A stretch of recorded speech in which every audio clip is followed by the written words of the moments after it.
الاهلي فريق ممتع، فريق عنده افكار معينه بيطبقها كل مباراه، ونجاح مارسيل كولر انه افكاره اللي بتطبق بتترجم لاهداف، وهي دي سر نجاح المدرب او سر نجاح كولر مع الاهلي. يعاب على الاهلي ما قاله كولر انه المعدل التهديفي للعيبه الاهلي مش مقنع، ودي في كامل الحق لمارسيل كولر. عندنا كلام مهم جدا عن ازاي الاهلي قفل مفاتيح الاتحاد، وعن ازاي الاهلي استغل نقطه قوته في الفوز وتسجيل الاهداف والانفراد بقمه الدوري. تابعوني انا صاحب الكره وتحليل مباراه الاهلي والاتحاد.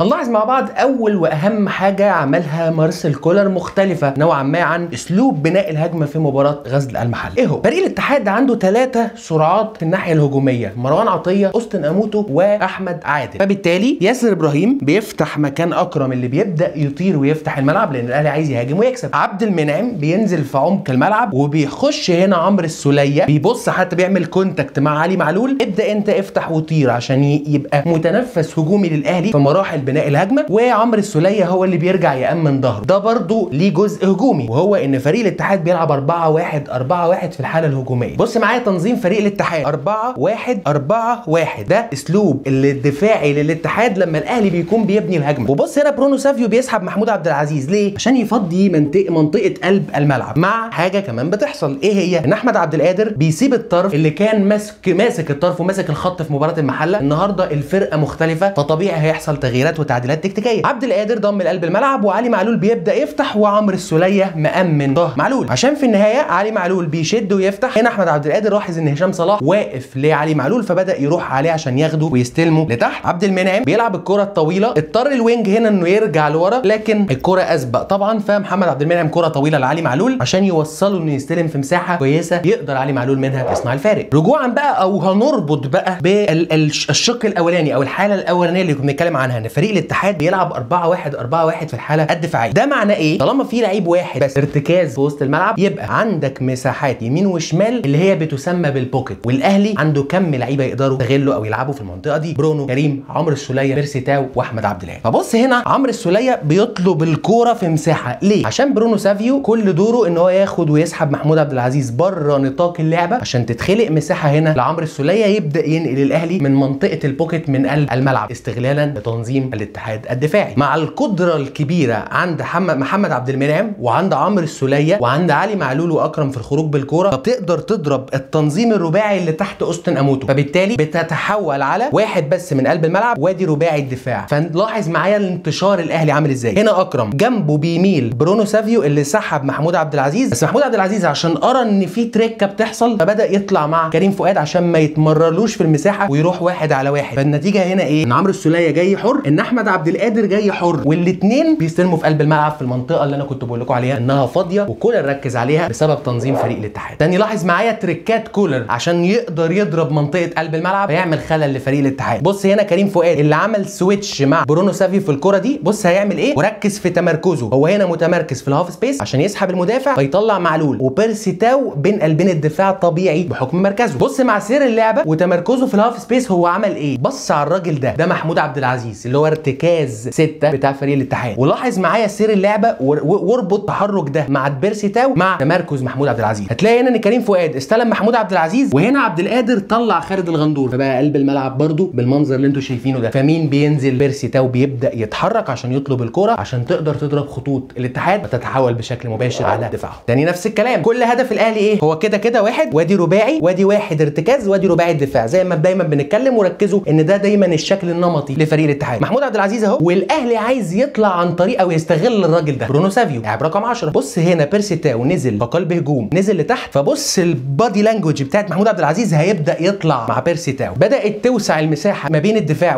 ووسط الملعب اللي هو محمود عبد العزيز. بص برونو سافيو بدا يتحرك انه يشغل المنطقه دي عشان مجرد ما بيرسي تاو يستلم ويجي بوشه محمود عبد العزيز اكيد هيطلع عليه، هيبقى برونو سافيو اللي بيفكر قبل ما الكره تجيله، بيعمل سكاننج وبيتخيل اللعبه، عشان كده بيعمل الفارق في بعض الكرات، بيبدا يتحرك هو هنا عشان مجرد ما الكوره تجيله يبقى جايب وشه ويبدا يتحول هجوميا. بص لما استلم طلع معاه الباك الشمال اللي هو صبري رحيل وطلع معاه محمود عبد العزيز، فحصل ايه؟ كريم فؤاد دخل هو هنا مكان بيرسي تاو عشان يبقى متنفس انه ينزل يستلم في قلب الملعب الحته الفاضيه. فاكرين في مباراه غزل المحله لما كنت بتكلم انه احد مشاكل الاهلي اللي لقى لها حل مارسيل كولر وهي المساحه في ظهر وسط ملعب الاهلي سوليه واليو ديانج وخط دفاع الاهلي اللي ما بيتقدمش لحدود نص الملعب او قبل نص الملعب عشان يضيق المساحات شويه في البوكيت. فمين ده؟ ده كريم فؤاد وينج الاهلي الشمال اللي في مراحل بناء الهجمه بيعمل تبادل مع برونو سافيو. برونو سافيو مش موجود في الكادر لان هو مش هيعمل دور دفاعي. كريم فؤاد هو اللي بيرحل في الحته دي عشان يغطي مساحه اليو ديانج وعمرو السوليه اقرب نوعا ما ل 4-3-3 في الحاله الدفاعيه. وانت قاعد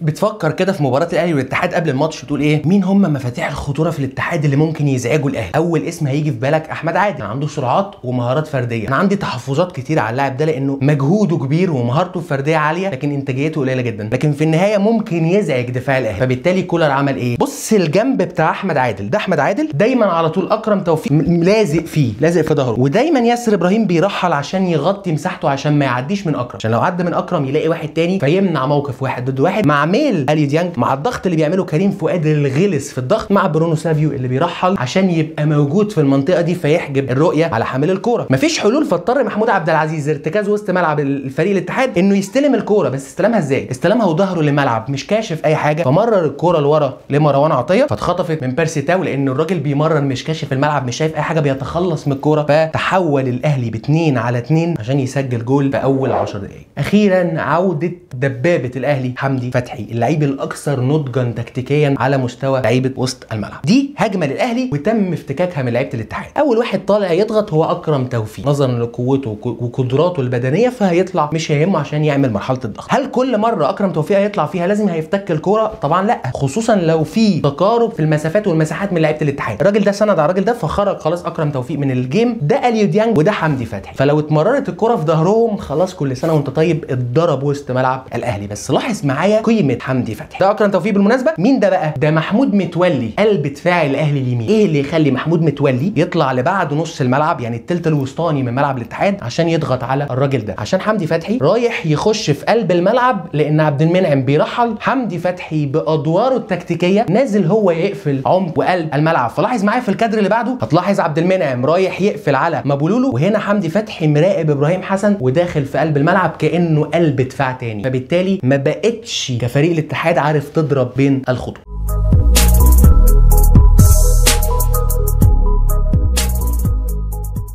انتهت حلقتنا النهارده، اتمنى يا رب الحلقه تكون عجبتكم. لو عجبتكم الحلقه ما تنسوش تعملوا لايك للفيديو وسبسكرايب للشانل وفعلوا الجرس عشان كل فيديوهاتنا الجديده توصل لكم.